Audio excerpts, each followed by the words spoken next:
Okay, well, it's really early in the morning and I really don't want to wake my kids up. Um, but I'm really excited about what I produced. So ignore this bit, but this is the meat that is the finished product. And remembering that in the freezer, I have 2, 4, 6, 7, 8 meals where I flattened out beef, what you call it, tenderized it. So I've got an extra, yeah, 2, 4, 6, 8, 8 meals. And just a quick word about those, because I was thinking, yeah, it's great for beef chow mains and also to cut up smaller and put in, because I love my mixed meat and vegetable Chinese rice chow mein dish. So I just thought, yeah, that's great. But also, I was just thinking steak sandwiches. So I'm really excited about that. Never done that before. Anyway, so let's go through this. I was able to make two small, they're only kind of, I don't know, probably 300 milliliter jars of turkey. I'm not a great fan of turkey, but it was cheap, so I got it because protein is protein. Very happy with my chicken. I filled it up quite to the top.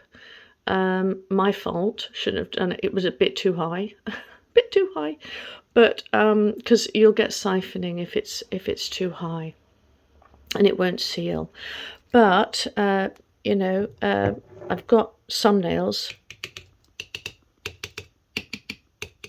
They all sealed, but lovely colour, better colouring. I much prefer this colouring when it's completely covered in its own liquid, and I always save all of the liquid, the liquor, because it's great for soups. So please don't pour it down the drain. It's such a waste.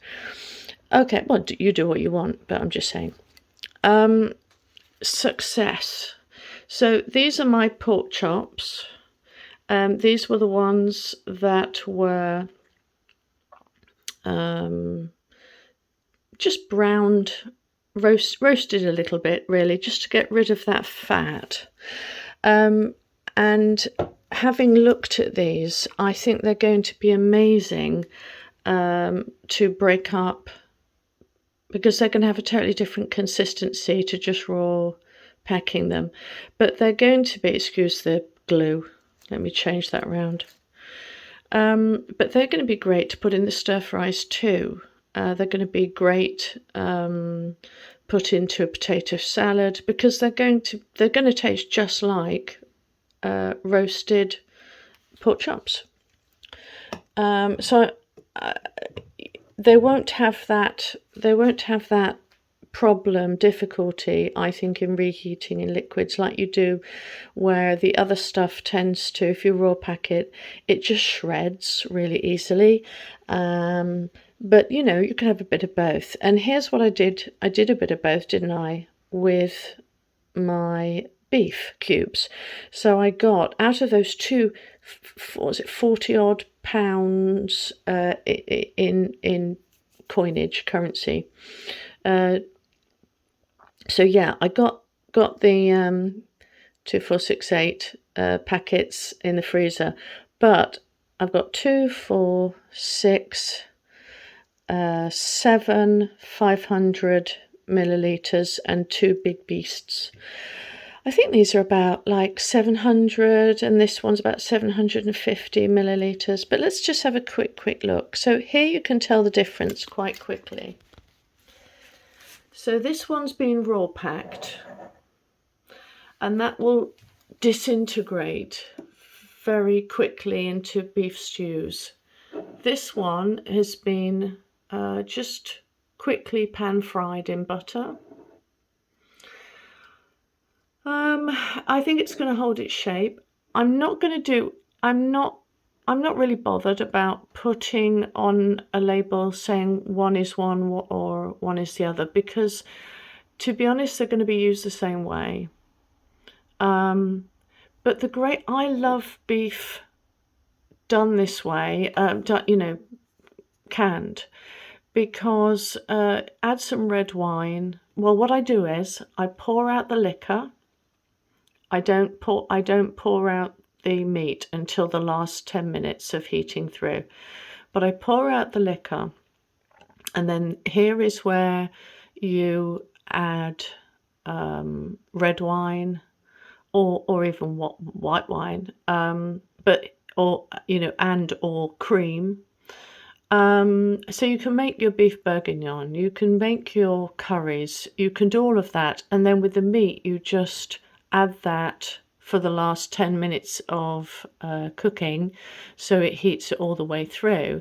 Where if you empty it all out in one go, the meat will just shred within minutes with all the stirring and everything. I don't want to do that. I don't want to do that. So this is a bid to get rid of the excess fat, so it turns into collagen, and gets rid of any gristle. I just thought I'd try it really, but also to hold its shape. But beef canned in any way is going to be beneficial. I mean, oh my goodness. Let's hold this up. So I've got all that lovely fat. Never throw away that fat. You see, I can't. I'm looking at that. I'm not even sure. I'm not even sure which way that is. Oh, let's have a look. Yeah, I'm just not sure. Anyway, so it's just a trial and error, just to see what I feel.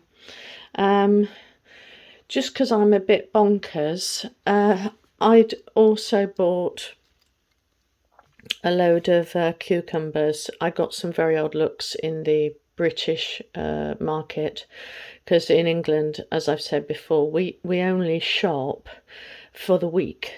Crazy. Sometimes we shop for a fortnight, but not generally for the month. It's just not, I don't know, we just don't do it. It's crazy. But anyway, we just don't. So when I went and bought 8 cucumbers, I got some funny looks. But I made some bread and butter pickles, which I am addicted to. Piece of ham in a sandwich with about 6 of these, and I am in heaven. I did my carrots 2 different ways. I love my carrots. I really love my canned carrots. I'm definitely going to be doing some more of these. I'm going through a can a week, so these aren't going to last very long, are they? And then I bought about 8 or 9 onions, and this is what probably a bit more, probably about 9 or 10 onions, white, and this is what it gets you. So not a lot, just shows you. So I cooked this in butter. Ignore that, I had a pickle left over. It was in the bottom of the jar. I just stuck it in. Don't worry about it. So I always like to have a jar of this. It's just pre-caramelized onions. It's just good to have. Saves me a step. And this is my caramelized onions, which I like on crackers, pizzas, stuff like that. And yes, I use old jars. But yeah, and all cans very well. Ting, ting, ting. As long as it tings and it doesn't dong, it's fine. But yeah, so that took me all of Saturday evening, ready to go on my shelf. Okay, hope you were enthused and got some tips on the way. Bye.